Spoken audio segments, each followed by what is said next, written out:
Hello dear students, welcome back to Gadaria pharmacy. तो बच्चों कैसे हो आप सभी? आई होप सभी ठीक होगे, सभी हेल्दी होगे और सभी स्टडी बहुत अच्छी चल रही होगी। तो आज का हमारा फार्मास्यूटिकल इंजीनियरिंग यूनिट 4 का पार्ट सेकंड होने वाला है। इसके अंदर हम स्टडी करने वाले हैं सेंट्रीफ्यूगेशन। सेंट्रीफ्यूगेशन के objective, principle, application of centrifugation and apparatus used in centrifugation, सभी के बारे में डिटेल स्टडी हम करने वाले हैं। तो वीडियो में एंड तक जरूर बने रहना, और अगर आप चैनल पे न्यू हैं तो चैनल को सब्सक्राइब जरूर कर लें, क्योंकि भाई एक बार आप ज्वाइन कर लेंगे तो 8 सेमेस्टर तक आपको कहीं जाने की जरूरत नहीं है।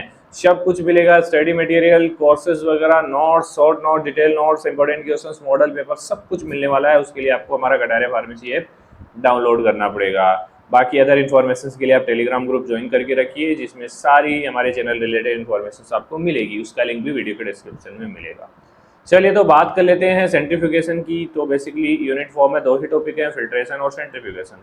फिल्ट्रेशन हमने ऑलरेडी स्टडी कर लिया है। अगर नहीं देखें पीछे के लेक्चर्स तो वीडियो के डिस्क्रिप्शन में जाइए, complete B pharma third semester का प्लेलिस्ट मिल जाएगा आपको। ऑब्जेक्टिव पढ़ना है, principle application of centrifugation, principle construction, working and use, merit demerits of all, जो भी हमें अपरेटस दिए हुए हैं उनके बारे में। तो सेंट्रीफ्यूगेशन भी एक तरीके से सेपरेशन का ही प्रोसेस है। इसमें बेसिकली जो सॉलिड है, लिक्विड है, उसको अलग करना हो, ठीक है, सॉलिड डिस्पर्जन को अलग करना हो लिक्विड से, किसी दो चीज़ों को एक दूसरे से अलग करने के लिए यूज़ किया जाता है। जैसे हम फिल्ट्रेशन में कर रहे थे वैसे ही यहाँ पे होगा, लेकिन वहाँ फिल्ट्रेशन नहीं होगा, यहाँ पे अलग पृथक्करण जिसको हम बोलते हैं ना हिंदी में, वो किया जाएगा। बाकी हम आगे देखते हैं, समझते हैं सेंट्रीफ्यूगेशन की डेफिनेशन, इंट्रोडक्शन। तो centrifugation is a process used to separate solid particle और immiscible liquid from a mixture using centrifugal force. मतलब कि क्यों एक प्रोसेस है ये, किसके लिए यूज किया जाता है? टू सेपरेट सॉलिड पार्टिकल और इमिसिबल लिक्विड, मतलब ऐसे लिक्विड जो एक दूसरे के अंदर मिक्स नहीं है, और या फिर कोई लिक्विड है उसके अंदर सॉलिड पार्टिकल है, तो उसको हमें अलग करना है। तो हम यूज करेंगे सेंट्रीफ्यूगल फोर्स का। सेंट्रीफ्यूगल फोर्स क्या होता है बेटा जी? आप मान लीजिए एग्जाम्पल देखिए, आप यहाँ पे खड़े हुए हैं और आपके हाथ में एक रस्सी है, उससे एक पत्थर बंधा हुआ है, आप उसको घुमाएंगे तो क्या होगा? ये रस्सी है आपकी, ये पत्थर बंधा हुआ है, तो ये चारों तरफ घूमेगा, ठीक है, चारों तरफ घूमेगा। वो चारों तरफ ही क्यों घूमा? ऊपर क्यों नहीं घूमा, नीचे क्यों नहीं घूमा? क्योंकि उसके लिए उसके चारों तरफ सेंट्रीफ्यूगल फोर्स लग रहा है, प्रेशर लग रहा है, फोर्स लग रहा है, बल लग रहा है, जिसकी वजह से वो जितना भारी होगा उतना ही बाहर जाएगा और हल्का पार्ट पास में रहेगा, ठीक है। इसी मेथड पे हमारा सेंट्रीफ्यूगेशन काम करता है। सेंट्रीफ्यूगेशन एक ऐसी प्रक्रिया है जिसमें मिक्सचर के कणों को तेज गति से घुमाकर अलग किया जाता है। भारी कण बाहर की ओर, हल्के कण अंदर की ओर चले जाते हैं, वो हम एपरेटस की मदद से समझेंगे। मान लीजिए कोई ये एपरेटस है, अब इसके अंदर लिक्विड है और सॉलिड है, ठीक है। अगर इसको घुमाया जाएगा किसी मोटर की मदद से इस तरीके से, तो क्या लिक्विड हमारा ऐसे का ऐसा ही रहेगा घुमाने पे? नहीं ना। तो इसमें क्या होगा कि अगर इसको घुमाया जाएगा तो इस तरीके से हमारा लिक्विड आ जाएगा, मतलब सॉलिड पार्टिकल दीवार के सारे आ जाएंगे इसके, और लिक्विड पार्टिकल बीच में रह जाएगा, ठीक है। इस तरीके से ये घूमेगा। तो यही मेथड है सेंट्रीफ्यूगेशन का। सभी जो एपरेटस इसके अंदर यूज होंगे वो इसी तरीके से काम करने वाले हैं। चलिए, हैवी गोज अवे, मतलब हैवी तो साइड में चले जाएंगे सेंट्रल पार्ट से, और लाइट बीच में ही रहेंगे, ठीक है। ऑब्जेक्टिव की बात करें तो to separate solid particle from liquid, solid particles को लिक्विड से अलग करने के लिए हम सेंट्रीफ्यूगेशन का यूज करते हैं। टू सेपरेट इमिसिबल लिक्विड, जैसे कि ऑयल और वाटर है, दोनों को अलग अलग हमें करना है, तो हम सेंट्रीफ्यूगेशन का यूज करते हैं, ठीक है। इसके अलावा to concentrate biological product, concentrate biological product, जैसे सेल को, एंजाइम को, प्रोटीन को हमें अलग करना है। जैसे ब्लड प्रोडक्ट्स को अलग करना होता है, प्लाज्मा, आरबीसी, डब्ल्यूबीसी को। To clarify liquid by removing suspended impurities, कुछ लिक्विड्स होते हैं जिसके अंदर जैसे सॉलिड इम्प्योरिटीज प्रेजेंट है, तो उनको रिमूव करने के लिए, लिक्विड को क्लियर बनाने के लिए हम यूज कर सकते हैं। टू एनालाइज बायोमोलिक्यूल, जैसे कि साइज को एनालाइज करना है, शेप को, डेंसिटी को, तो उसके अकॉर्डिंग हम पार्टिकल्स को सेपरेट इससे कर सकते हैं। ऐसा भी एपरेटस इसमें यूज होता है। To prepare pure fraction of blood, जैसे कि हमें प्लाज्मा चाहिए तो प्लाज्मा हम सेंट्रीफ्यूगल फोर्स की मदद से हम अलग कर सकते हैं। आरबीसी चाहिए, आरबीसी कर सकते हैं, डब्ल्यूबीसी कर सकते हैं। तो रक्त के विभिन्न भागों को अलग करने के लिए हम भी सेंट्रीफ्यूगल फोर्स का या सेंट्रीफ्यूगेशन प्रोसेस का यूज करते हैं। तो these are the objective of centrifugation, ठीक है। अब बात करते हैं कौन से प्रिंसिपल पे काम करता है। प्रिंसिपल मैंने स्टार्टिंग में आप लोगों को समझा दिया है। When suspension is rotated at high speed, मतलब कोई भी कंटेनर है उसको हाई स्पीड, उसके अंदर हमारा जो सस्पेंशन लिक्विड जो भी है उसको हाई स्पीड पे रोटेट कराएंगे तो क्या होगा, particles experience centrifugal force, particles के ऊपर सेंट्रीफ्यूगल फोर्स क्रिएट होगा। सेंट्रीफ्यूगल फोर्स का मतलब ये है कि भाई वो पार्टिकल सेंट्रल पार्ट से आउटसाइड की ओर जाएंगे। That push them away from the centre, centre से बाहर की ओर पुश करता है कौन, सेंट्रीफ्यूगल फोर्स।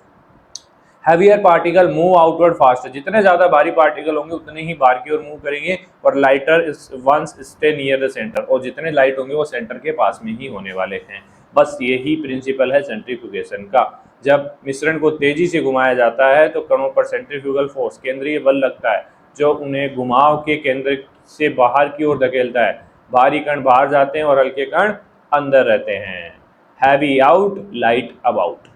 फैक्टर कौन कौन से अफेक्ट है करते हैं सेपरेशन को, जैसे कि density differences of particles, particle size and shape of particles affect कर सकता है। स्पीड ऑफ रोटेशन, आरपीएम कितना है वो भी अफेक्ट कर सकता है। विस्कोसिटी कितनी है, मीडियम गाढ़ा है या पतला है, वो भी अफेक्ट कर सकता है सेंट्रीफ्यूगेशन को। तो these are the factor affecting of separation. चलिए बात करें इसके एप्लीकेशंस की, काफ़ी एप्लीकेशंस है, अच्छे से सभी को हम देखते हैं। सबसे पहले फार्मास्यूटिकल एप्लीकेशंस की हम बात करें तो separation of drug precipitate, drug precipitate को हम सेपरेट कर सकते हैं।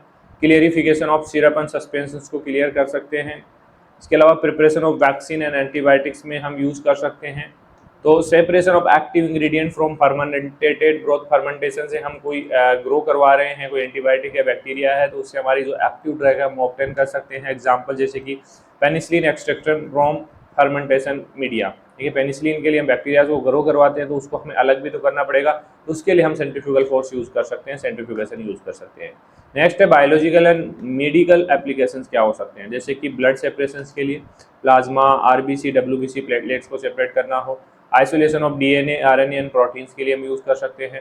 Concentration of virus and organelles, ठीक है, basically DNA isolation from cell using ultra centrifugation, ultra centrifugation का यूज करके डीएनए को आइसोलेट किया जा सकता है, सेल से अलग किया जा सकता है। आगे है इंडस्ट्रियल एप्लीकेशन, जैसे कि डेयरी इंडस्ट्री है, उसमें क्रीम फ्रॉम मिल्क, मिल्क से क्रीम निकालना हो तो सेंट्रीफ्यूगेशन का यूज़ किया जाएगा। इसके अलावा जूस, वाइन और क्लेरिफिकेशन के लिए हम यूज़ कर सकते हैं। वाटर, वेस्ट वाटर ट्रीटमेंट के लिए, स्लग को रिमूव करने के लिए, जो गंदगी होती है, वेस्ट होती है, उसको रिमूव करने के लिए हम यूज़ कर सकते हैं। एनालिटिकल एप्लीकेशंस भी इसके, जैसे कि मॉलिक्यूलर वेट डिटरमाइन करना हो, प्यूरिटी टेस्टिंग करना हो किसी सैंपल की, या फिर use in research and development labs. तो ये काफ़ी सारे एप्लीकेशन है सेंट्रीफ्यूगेशन के। अब बात करते हैं हम टाइप ऑफ सेंट्रीफ्यूगेशंस की। तो बेसिकली मतलब कौन कौन से एपरेटस इसके अंदर यूज़ होते हैं, किस टाइप के एपरेटस यूज़ होते हैं, तो डिफरेंट टाइप के यूज़ होते हैं जो हमारे सिलेबस में दिए हुए हैं, उन्हीं के बारे में हम स्टडी करने वाले हैं। तो पहला जो एपरेटस हमारा होने वाला है वो है परफोरेटेड बास्केट सेंट्रीफ्यूज, इसको हम बोलेंगे फिल्टर टाइप, ठीक है, परफोरेटेड बास्केट सेंट्रीफ्यूज। तो इसमें देखिए बास्केट लिखा हुआ मतलब एक बास्केट होगा और उसमें मोटर लगा हुआ होगा, वो घूमेगा, ठीक है, क्योंकि प्रिंसिपल तो वही काम करेगा ना। तो प्रिंसिपल देखिए, separation due to centrifugal force, ये ऑब्वियसली होगा, सेंट्रीफ्यूगल फोर्स नहीं लगेगा तो सेपरेशन नहीं होगा। लिक्विड पास थ्रू होल, और लिक्विड होल से पास होगा और सॉलिड रिमेन इनसाइड, ये हम डायग्राम की मदद से समझ पाएंगे। कंस्ट्रक्शन देख लीजिए भाई, एक सिलेंड्रिकल बास्केट होगा विथ परफोरेशन, इसके अलावा लाइन विथ फिल्टर क्लॉथ, और चारों तरफ फिल्टर क्लॉथ से कवर होगा basket. Fix on A spindle, spindle पे फिक्स होगा और कनेक्टेड रहेगा एक मोटर से जिससे वो रोटेट होगा। एनक्लोज केसिंग टू अवॉइड स्प्लेसिंग, और चारों तरफ कवरिंग इसके अंदर होने वाली है प्रोटेक्शन के लिए। वर्किंग की बात करें तो feed suspension added into rotating basket, basket के अंदर जो भी हमारा सस्पेंशन है जिसको हमें सेपरेट करना है उसको उसके अंदर फिल कर देंगे, फिर लिक्विड पास थ्रू होल, और जो लिक्विड है वो पास होगा होल से कलेक्ट होगा। सॉलिड फॉर्म केक इनसाइड और रिमूव मैनुअली रिमूव करना पड़ेगा, ये डायग्राम से आपको समझ में आएगा। तो ये है परफोरेटेड बास्केट सेंट्रीफ्यूज। इसमें क्या होता है कि एक बास्केट लगा हुआ होता है, ये बास्केट आपको दिखाई दे रहा होगा, इसके चारों तरफ आउटर एक कवरिंग भी इसकी लगी हुई है, ठीक है। तो इस बास्केट के चारों तरफ क्या लगा हुआ है, फिल्टर क्लॉथ लगा हुआ है। फिल्टर क्लॉथ का क्या काम आएगा भाई, अब यहाँ पे हमने फिल कर दिया, ठीक है, लिक्विड हमने जो भी सेपरेशन करना है सस्पेंशन इमल्सन उसके अंदर फिल कर दिया। अब ये मोटर की मदद से घूमेगा ये बास्केट पूरा, ठीक है। तो क्या होगा, जो हमारा लिक्विड है, अब अगर यहाँ पे होल नहीं होते यहाँ पे क्या है, क्लॉथ लगा हुआ है, तो क्लॉथ की मदद से लिक्विड बाहर की ओर मूव करेगा। अगर क्लॉथ नहीं होता तो वो सॉलिड इधर स्टे करते हैं, लिक्विड बीच में आता। लेकिन यहाँ पे क्लॉथ लगा हुआ है तो क्लॉथ की मदद से लिक्विड बाहर निकल जाएगा, सॉलिड बाहर नहीं निकल पाएगा, जैसे फिल्ट्रेशन प्रोसेस होता है उस टाइप से। तो यहाँ पे सॉलिड अंदर रह जाएगा, उसको मैन्युअली निकाल लेंगे, बाकी जो लिक्विड है क्लॉथ को पार करके बाहर आ जाएगा और यहाँ से हम लिक्विड को अलग कर लेंगे। ठीक है, प्रोसेस समझ में आ गया, कंस्ट्रक्शन समझ में आ गया, डायग्राम हमें याद कर लेना है। ठीक है, डायग्राम हर एक एपरेटस का आपको याद होना चाहिए, नहीं तो फिर मार्क्स पूरे नहीं मिलने वाले हैं। ठीक है, चलिए यूजेज की बात करें तो शुगर्स के लिए salt, chemical crystal, pharmaceutical solids को सेपरेट करने के लिए यूज कर सकते हैं। मेरिट्स हैं इसके भाई, सिंपल है, थोड़ा चीप है। ठीक है, लार्ज हैंडलिंग कैपेसिटी इसकी है, काफ़ी लार्ज मटेरियल इसके अंदर हैंडलिंग कर सकते हैं। डीमेरिट्स भी होंगे, मैनुअल अनलोडिंग, लेबर वर्क की जरूरत पड़ेगी सॉलिड्स को रिमूव करने के लिए। Not good for fine particle, fine particle के लिए अच्छा नहीं है। बेच प्रोसेस ओनली, क्योंकि फाइन पार्टिकल क्लॉथ से बाहर निकल जाएंगे लिक्विड के साथ। बेच प्रोसेस इसके अंदर की जा सकती है, एक बेच लॉट हम इसके अंदर कर सकते हैं, कंटिन्यूस प्रोसेस नहीं होगी। परफोरेटेड फिल्टर क्लॉथ और क्रिस्टल आउट। नेक्स्ट देखिए, नेक्स्ट है non perforated basket centrifugation, sedimentation type. इसके अंदर बेसिकली यहाँ पे फिल्ट्रेशन नहीं होगा, इसमें सेडिमेंटेशन होगा, वो एपरेटस से समझ में आएगा। नो होल, मतलब जैसे उसमें फिल्टर क्लॉथ लगा होता है वैसे इसमें होल नहीं है। सॉलिड सेटल एट वाल, सॉलिड सेटल होंगे और लिक्विड डिसेंटेड। ठीक है, लिक्विड को अलग कर लिया जाएगा, लिक्विड ऊपर की तरफ रहेगा। कंस्ट्रक्शन की बात करें तो solid basket without perforation, perforation का मतलब था कि भाई थोड़े थोड़े यहाँ पे होल्स थे, फिर वहाँ पे क्लॉथ लगा हुआ था, क्लॉथ की मदद से लिक्विड निकल रहा था, लेकिन यहाँ पे नहीं है, विदाउट परफोरेशन है। वर्टिकल स्पिंडल इसमें होने वाला है। देखते हैं भाई working. Suspension feed basket rotate करेगा, मतलब बास्केट तो होगा, बास्केट के अंदर सस्पेंशन हमने रखा है, उसको रोटेट करेगा तो हैवी सॉलिड स्टिक टू वाल, वाल की तरफ सॉलिड जमा हो जाएंगे। ठीक है, और clear liquid at centre descent, यहाँ पे क्लियर लिक्विड हमारा बीच में रहेगा, लिक्विड को बाहर निकाल लिया जाएगा। किसके लिए यूज करते हैं हम इसको, सेपरेशन ऑफ इमिसिबल लिक्विड और फाइन स्लरीज। इसके अलावा बेसिकली एक सेकेंड डायग्राम हम देख लेते हैं। तो इसमें देखिए परफोरेटेड से अलग है, थोड़ा नॉन परफोरेटेड है, इसमें कोई भी क्लॉथ वगैरह नहीं लगा हुआ है, कोई भी होल इसमें नहीं है। ठीक है, इसमें हमने फीड पाइप की मदद से फीड डाला, इसको घुमाया और सॉलिड यहाँ पे जमा हो गया। ठीक है, और जो लिक्विड है उसको एक स्कीमिंग ट्यूब की मदद से बाहर निकाल लिया गया और यहाँ पे रोटेटिंग मोटर लगा हुआ है। बहुत सिंपल प्रोसेस है, ज़्यादा हार्ड नहीं है, आपको डायग्राम बनाने में भी इतनी दिक्कत नहीं आएगी।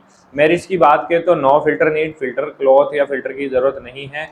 गुड फॉर फाइन पार्टिकल हम कर सकते हैं। ठीक है, डीमेरिट्स की बात करें तो लो इफिशिएंसी है इसकी, difficult to remove cake, cake को रिमूव करना आसान नहीं होता है, पहले लिक्विड को रिमूव करना पड़ता है फिर केक को रिमूव करना।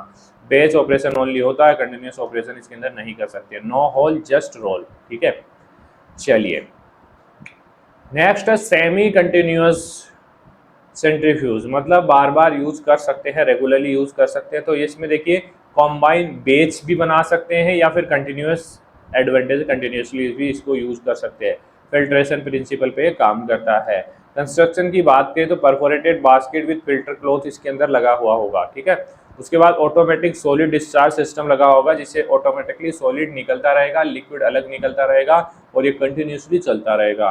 कंटिन्यूस फीड इसके अंदर हम डाल सकते हैं, कंटिन्यूस ऑपरेशन इसका कर सकते हैं। वर्किंग की बात करें तो फीड एंटर कंटिन्यूसली एंटर करेगा, liquid pass out, liquid pass होगा और solid remove automatically at a time. ठीक है, तो ये प्रोसेस होगा। ये डायग्राम थोड़ा सा कॉम्प्लिकेटेड आपको लगने वाला है, लेकिन आप प्रैक्टिस कर लोगे तो फिर कोई भी चीज़ कॉम्प्लिकेटेड नहीं रह जाती है। देखिए ये थोड़ा ऐसे घूमेगा, ठीक है, हॉरिजॉन्टली घूमेगा, वर्टिकली नहीं घूमेगा। ठीक है, तो इसमें देखिए एक मोटर लगा हुआ है और ये एक बास्केट है। ठीक है, अब बास्केट ऐसे घूमेगा तो लिक्विड ऐसे जाएगा बाहर की ओर। ठीक है, तो ये देखिए अब इधर परफोरेटेड है, मतलब इधर क्लॉथ लगा हुआ है, जो परफोरेटेड हमने स्टार्टिंग में देखा था, इधर क्लॉथ लगा हुआ तो भाई प्रेशर की मदद से लिक्विड ऊपर और नीचे जाएगा। ठीक है, तो सेंट्रीफ्यूगल फोर्स लगेगा तो भाई इधर गया तो लिक्विड इधर से निकल गया और इधर आया तो लिक्विड इधर से निकल गया, दोनों तरफ से लिक्विड निकल गया और बीच में क्या रह गया, सॉलिड स्लरी। सॉलिड स्लरी ये घूमेगा तो यहाँ पे गिरेगा, नाइफ लगा हुआ होगा, उस नाइफ की मदद से उस स्लरी को इधर से निकाल लेंगे। तो ड्राई क्रिस्टल इधर से मिल गया और फिल्ट्रेट हमें इधर से मिल गया। ठीक है, बहुत अच्छा है। फीड ट्यूब है, इसके अंदर फीड ट्यूब लगा हुआ है जिसको हम इसमें डाल देंगे, वाश पाइप भी लगा हुआ है जिससे हम उसको वाश कर लेंगे। अच्छा है, डायग्राम बना सकते हैं आप लोग, इतना हार्ड भी नहीं है, ठीक है। चलिए नेक्स्ट इसका यूजेस की बात करें तो continuous separation in pharma and chemical industries के अंदर यूज कर सकते हैं। मेरिट्स है भाई, सबसे पहला मेरिट तो यही है इसका कि भाई कंटिन्यूस ऑपरेशन इसके अंदर हम कर सकते हैं, लेस लेबर की रिक्वायरमेंट पड़ेगी। डीमेरिट्स की बात करें तो एक्सपेंसिव है थोड़ा, ठीक है, हाई मेंटेनेंस की जरूरत पड़ने वाली है, नॉट फॉर कंप्रेसिबल सॉलिड्स, ठीक है। चलिए सेमी स्मार्ट मशीन है, वर्क नॉन स्टॉप। चलिए नेक्स्ट सेपरेटर, सुपर सेंट्रीफ्यूज या फिर अल्ट्रा सेंट्रीफ्यूज, बेसिकली डीएनए को भी सेपरेट कर सकता है। इसकी जो स्पीड होती है हाई स्पीड पे रोटेट करता है, 10,000 टू 1 लाख आरपीएम, ठीक है, रोटेशन पर minute. Separate particle by size shape density के अकॉर्डिंग ये पार्टिकल्स को अलग कर सकता है, ठीक है। कंस्ट्रक्शन की बात करें तो स्ट्रॉन्गर रोटर चेंबर इसके अंदर लगा हुआ होगा, बहुत फास्टली ये घुमाएगा मोटर इसके अंदर। वैक्यूम सिस्टम होगा जिससे हीट ना लगे, हीट प्रिवेंट हो सके। टेम्परेचर कंट्रोल होगा क्योंकि वैक्यूम सिस्टम लगा हुआ है। वर्किंग की बात करें तो सैंपल प्लेस इन ट्यूब, एक ट्यूब होगा जिसके अंदर सैंपल डाल दिया जाएगा, हाई स्पीड पे उसको रोटेट किया जाएगा, डेंस पार्टिकल सेडिमेंट हो जाएंगे नीचे की ओर और लाइटर पार्टिकल रिमेन इन सुपरनेटेड, मतलब सेडिमेंट के ऊपर रहेंगे, ठीक है। तो ये डायग्राम देखिए, इसका भी डायग्राम थोड़ा कॉम्प्लिकेटेड है लेकिन इतना भी नहीं है। देखिए इसमें बीच में एक ट्यूब है, उसके अंदर लिक्विड हमें फिल करना है, ठीक है। एक मोटर लगा हुआ जो ट्यूब को घुमाएगा, बाकी इसमें देखिए सॉलिड निकालने के लिए इधर है और बेसिकली अच्छा कंसंट्रेट इधर से हमारा लिक्विड निकल जाएगा और केक यहाँ पे हमारा नीचे की ओर जमा हो जाएगा, ठीक है। इस डायग्राम को थोड़ा सा केयरफुली आप लोग देखिए, इधर से फिर सस्पेंशन गया, केक यहाँ पे रहा, लिक्विड हमारा इधर से निकल के इधर आ जाएगा, ठीक है। मतलब कि सीधा सीधा सेंट्रीफ्यूगेशन की बात आती है तो कहीं ना कहीं एक तो बास्केट टाइप का होगा। अब इसमें ट्यूब है, बाकी तीनों में बास्केट था, या तो नॉन परफोरेटेड होगा या परफोरेटेड होगा। तो दो ऑपरेटर्स के अंदर तो परफोरेटेड था, एक के अंदर हमारा नॉन परफोरेटर, तो उसका नाम ही नॉन परफोरेटर, मतलब फिल्टर क्लॉथ नहीं लगा होगा, होल्स नहीं होंगे, और एक में ट्यूब है हमारा। चार ऑपरेटर्स हम पढ़े हैं यहाँ पे, तो इजीली आप लोग याद कर लोगे। ये देख लीजिए इस टाइप का आता है, अगर इंडस्ट्रियल आपको ऑपरेटर्स दिखा दे तो आप डायग्राम नहीं बना पाओ इसका, ठीक है, कितना कॉम्प्लिकेटेड है। चलिए इसके यूजेस की बात करें तो separation of protein, DNA, virus, organelles को ये सेपरेट कर सकता है। Research and development and biotech lab के अंदर इसका यूज किया जाता है। मेरिट्स की बात करें तो एक्सट्रीमली एक्यूरेट एंड एफिशिएंट ये होता है, वर्क एट मॉलिक्यूलर लेवल, ठीक है। और डी मेरिट्स की बात हम करें तो वेरी कॉस्टली है ये, रिक्वायर स्किल हैंडलिंग और only for labour scale, small scale पे यूज हम इसको कर सकते हैं। Super speed, super small particle separations. ये हमारा यूनिट 4 कंप्लीट हो चुका है। अब हमारा एक यूनिट और रहा है, यूनिट 5, उसको भी हम जल्द ही कवर करेंगे। तो बने रहिए कटारिया फार्मेसी के साथ और अपनी स्टडी को जारी रखिए जब तक एग्जाम नहीं लग जाते हैं, और अपने दोस्तों तक शेयर करना ना भूलें। कटारिया फार्मेसी ऐप अभी तक आपने डाउनलोड नहीं किया है, कर लीजिए। कोई भी डाउट हो आपको, notes related, course related, lectures related, तो आप इस नंबर पर व्हाट्सअप मैसेज कर सकते हैं। टाइमिंग लिखा हुआ है 9 to 7 PM तक, कॉल करके डिस्टर्ब ना करें, जरूरत होगी तो मैं कॉल करने के लिए बोल दूंगा, ठीक है। चलिए मिलते हैं नेक्स्ट लेक्चर में, धन्यवाद।